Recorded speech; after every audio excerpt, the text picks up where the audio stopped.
We can now speak to former US ambassador to the United States and former national security advisor under President Donald Trump, John Bolton. John, an absolute pleasure for you to join us on the show this evening. Thank you so much.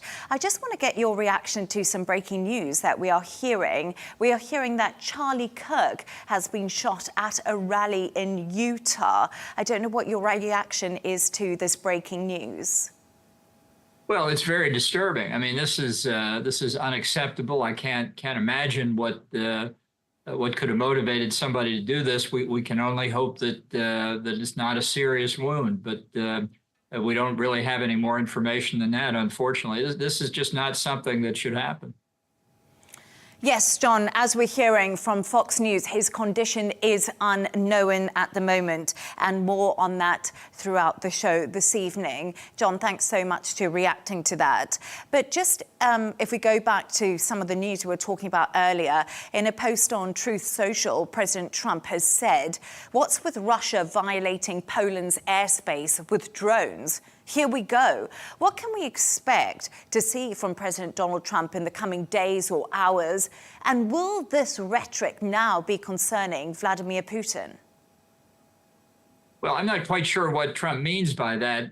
I mean, he has said that he wanted to solve the Ukraine war because he thought it could lead to World War III, and that may be what he's reflecting. I mean, I think this is clearly the moment that should have come before, that to say to the Russians, we don't accept this kind of behavior. I find it very hard to believe that 19 drones penetrating Polish airspace over an extended period of time was simply poorly targeted drones, the rest aimed at Ukraine. I think this could very well be a Russian effort to see how much resolve NATO has.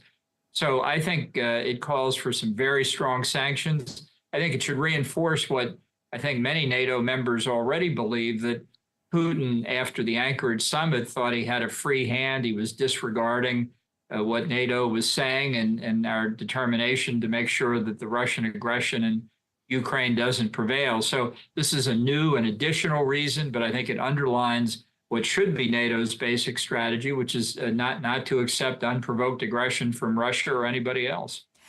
And it's really interesting because Warsaw has asked to invoke NATO Article 4. This is not a military response, John. Do you think this response is just far too weak? And does NATO need to do more now in the face of Russian aggression? Well, invoking Article 4 means that a country thinks its independence or national security is threatened, which I think is clearly the case here. The rhetoric that I've heard from Polish leaders indicates they think it was deliberate. And so the first thing you'd want to do with NATO allies is consult and make sure people are reading it the same way. The next logical step after that could be Article 5 and the use of military force. But at an absolute minimum, this shows why the sanctions against Russia not only need to be tightened and extended, they need to be enforced better.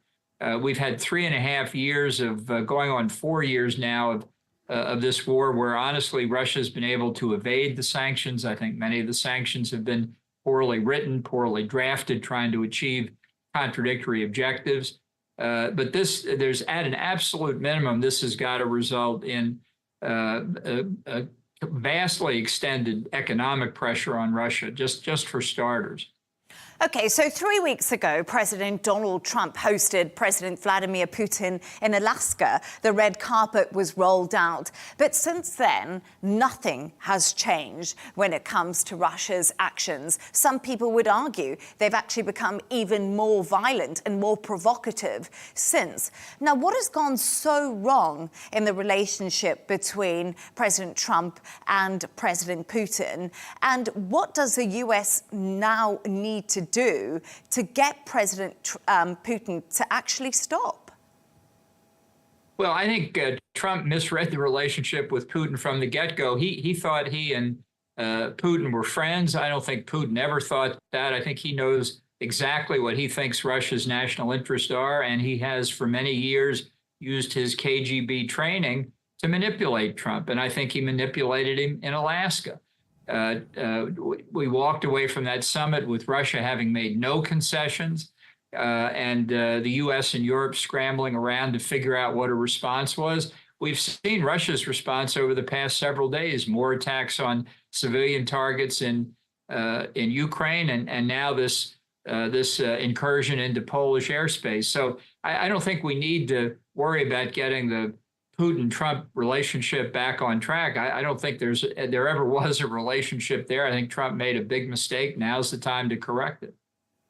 And when we have a look at the sanctions that have been threatened on Russia, Donald Trump hasn't put any economic sanctions on Russia. Yes, he's put sanctions on India for buying Russian oil. Do you think that the tactic needs to change now?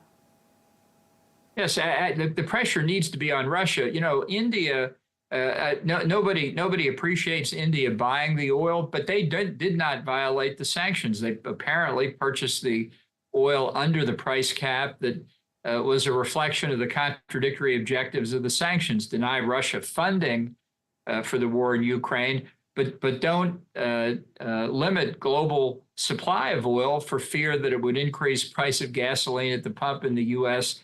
and Europe. And this contradiction in the objectives of the sanctions allowed India, China, Pakistan, Turkey, many countries to buy Russian oil and use it. And much of the oil that Indian companies bought, they sold on to Europe, of all places, who are now complaining about it. So rather than pick on India, let's go after what the real problem here is, which is Russia, and abandon this idea of a price cap and just say we're not going to accept any export of oil or gas from Russia. This is a time to put maximum pressure on the Russian economy and hope that if it doesn't bring Putin to his senses, brings other Russians to their senses, and they find a way to stop this aggression.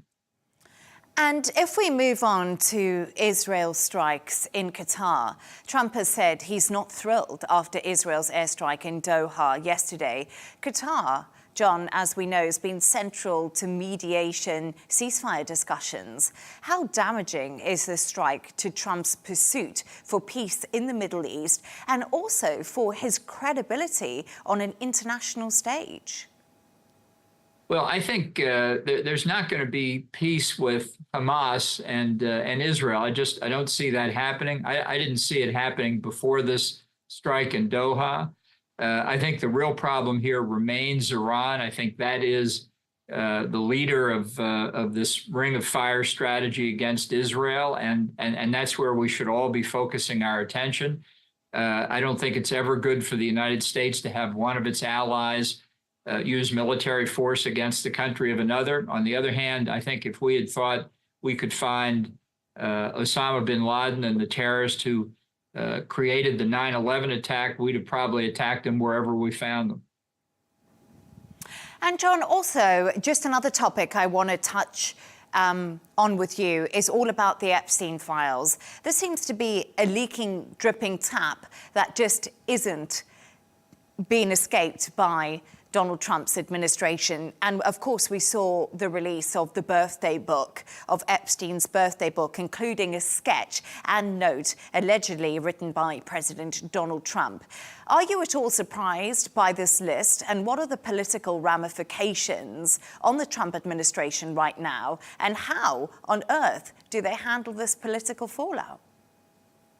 Well, you know, the scandal surrounding Jeffrey Epstein is a result of the terrible crimes that he and some of his associates committed. And I think the victims of these crimes have been in Washington recently and have made a very real impact on members of Congress who have been saying we need to get to the bottom of this.